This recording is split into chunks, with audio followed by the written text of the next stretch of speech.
So Gambit's a new hero. I wanted to learn him. I'm a strategist main, so he seemed fun. Cause I'm about to make a name for myself. I sound like rogue.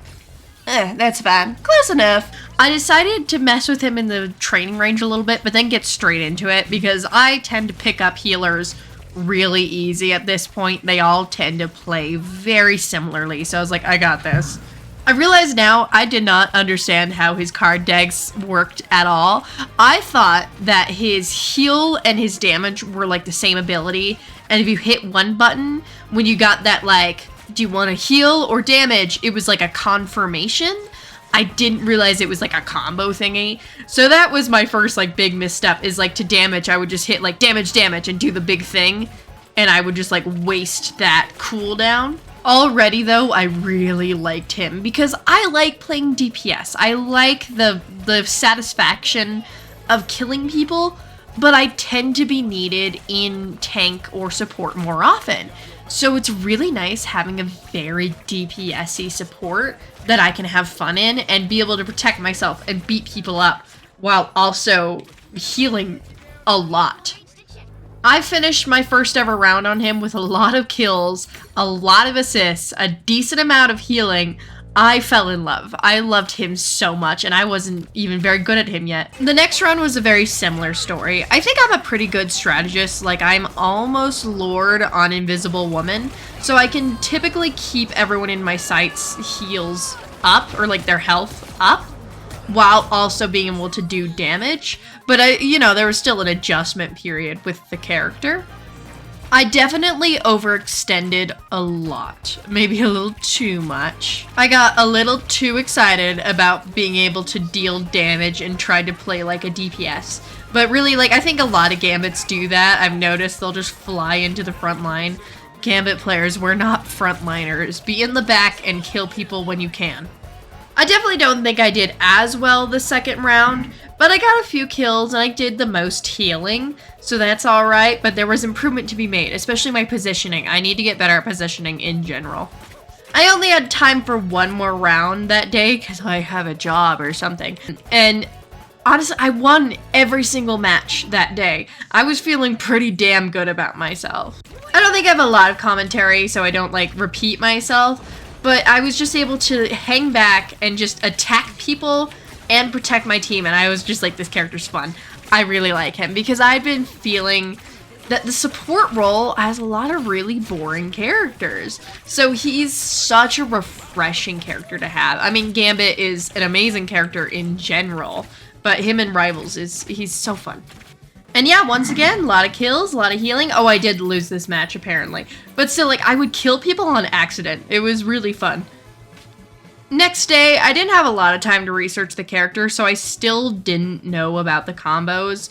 I don't know if I did the best, honestly. This was a quick game before work, so I was tired. I was stressing out about having to go to work and all that. I kept dying and I kept losing my team. Like, I'd die and I'd revive and I'd run to the point, and by the time I was on the point, my whole team was dead, and then I'd die, and then the cycle would repeat. So yeah, lost pretty good, but after this, I finally found time to like watch a video on the character. Later, after work, I ended up being able to get some friends together, and they helped me remember the combos, because like I learned that the combos existed at all, but I struggled to remember them sometimes. I did figure out this little like thing of the hearts are defensive, so if you want to hit like hearts and then spades, it's like defensive clearing effects, and then spades are offensive, so if you want to hit spades hearts, it's like the healing reduction. One thing I noticed other Gambits doing to me is finishing me off with the dash and the spin. So I started picking that up, and it's honestly so fun to just like, I don't like you anymore. Beyblade time! My positioning definitely needed more work. I needed to be more conscious of my teammates. Like, I would like position myself so I could see my teammates and attack people and be like, oh, their health is so low, let me go for the kill. Oh, I died. I see. Real quick interjection, it's the season of giving. I want to do a charity, especially since Thankmas isn't happening this year. I want to do my own thing, but I won't do it if I think nobody's gonna show up. So if you would show up to such a thing, let me know, comment soup, or just say I would show up to a charity stream and give. Maybe that's quicker, but yes, I want to do it. So let me know if you would join in. Also, if you like the video, please like, comment, subscribe, do all the cool algorithm things. It helps me out. But also, more importantly, charity! I want to do it. I want to do maybe Make-A-Wish or something. I don't know. Day 3, my friends definitely helped me lock in. It's really nice doing these videos with friends now. They have a big enough gaming group. So yeah, they were like, okay, what if we did Angela, Ultron, Spider-Man, and Star-Lord? You have to be shaking your camera around constantly to heal us. And honestly, it was really fun. It was stressful, but it was really fun. But I am figuring out how to really push in with this character when needed. I don't think I would ever take out a Groot with Rocket, the way I just did. Hanging at the hip of a tank also is really fun. Thank you. Go, my dog! I avenged you. And of course, there's something to be said about really good team synergy. Working together often brings it to, it works. I don't like solo queuing in Marvel Rivals. I can solo queue at Overwatch because I can carry a game. I've done so many of these videos that I'm really good at Overwatch. I can't solo queue at Marvel Rivals. I'm not good enough, and teammates don't work well together enough. Also, I love Gambit's double spade ability. I haven't been able to find it in the footage, but I know there's moments where a Psylocke will go after me and I'm like, no, blows up pancakes with mine, fuck you. Finally, I was learning my limits, so I was fighting, and then, I started to get low, so I left. This is improvement. This is big. And I was really starting to practice the arm's reach rule, so if I was struggling, I would hop behind cover, and I would, pop in and out from cover, because it does improve survivability. And honestly, Gambit is pretty good at just, jumping in, getting a kill, and leaving. He's, he shouldn't be a dive hero, but I noticed, a lot of Gambit's honestly just frontline, which I don't think is good. But you can just run in, especially if you're sticking close to a tank, and make people die, and it's really fun. Day 4, I feel like I really cemented this character in my reoccurring roster. I was I might even abandon Invisible Woman. That didn't happen, but Gambit is a regular cycle in my support roster. He's so fun. You can really just, provide backup. If someone is in a fight, you can both heal the person and kill the person they're fighting. He's great. He's gonna get nerfed to high hell soon. Or maybe I'm just traumatized by Overwatch and Dead by Daylight. Maybe he'll be fine next season. But I worry that all of his power will be stripped from him. Honestly, I'm not sure if I have a lot to say about this day. I was getting better at using the anti-heal, because that was something I was struggling to use, was the actual combos. Because I'm when do I have status effects to clear outside of a Venom ult? And then the anti-heal, I had to keep reminding myself, I'm this is helpful. This is a really nice thing to do when you're trying to kill someone. And his ult has always been easy enough to use. It's just like any other support ult. When you're clashing with another team, pop it behind all of your teammates so they all get it, and then just go in and kill people. Gambit is really good at finishing fights. It's so easy to just roll up and just kill someone real quick, steal a kill, and then just, heal up your teammate afterwards. It's a small victory, but I'll take it.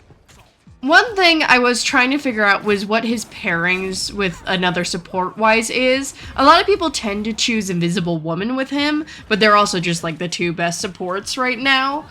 I think he's a main healer, though he kind of works as an off healer too. So I think you can kind of pair him with a lot of things and it works. And yeah, at this point I was okay, I'm pretty good with him. Of course, there's always improvement to be had with anything ever, but I was really confident with Gambit, and I was excited to go into day 5 because I just kept winning with him. By day 5, I was incredibly grateful for Gambit's ability to deal with divers. It took me a second to figure it out, but divers can be such a pain, especially as a strategist main, especially when solo queuing, like, you know, you just kind of get ignored in the back line and you gotta fend for yourself. Being able to dash away and then dash back towards them and then they die, and being able to protect your fellow support, it's such a relief. Honestly, though, there's so much going on with Gambit that I don't think I even scraped the surface of all the weird little things you can do. I think Gambit is the Lifeweaver character I've been missing. Him and Invis. You could do all the weird little things that you could do with Lifeweaver. Like, I loved canceling ults with Lifeweaver. And you can do that with, like, Invis. And you can do weird little, like, flank, use all your cards, use some cards. It's a whole thing. And I can keep getting better. And I'm so excited to keep getting better at this character. Like, actually. Like, I think my positioning in general, just like everything, is severely improved. And my ability to deal with flankers and then fall in line with my tanks, I think that is improved. Honestly, I just need to learn all the weird little tricks. So I did a 6-day, one to, like, you know, just really cement everything I learned, but also because I had the combos wrong. I thought it was if you did spades then hearts, that was the healing reduction because you're damaging the healing, so use the damage and then the heal card.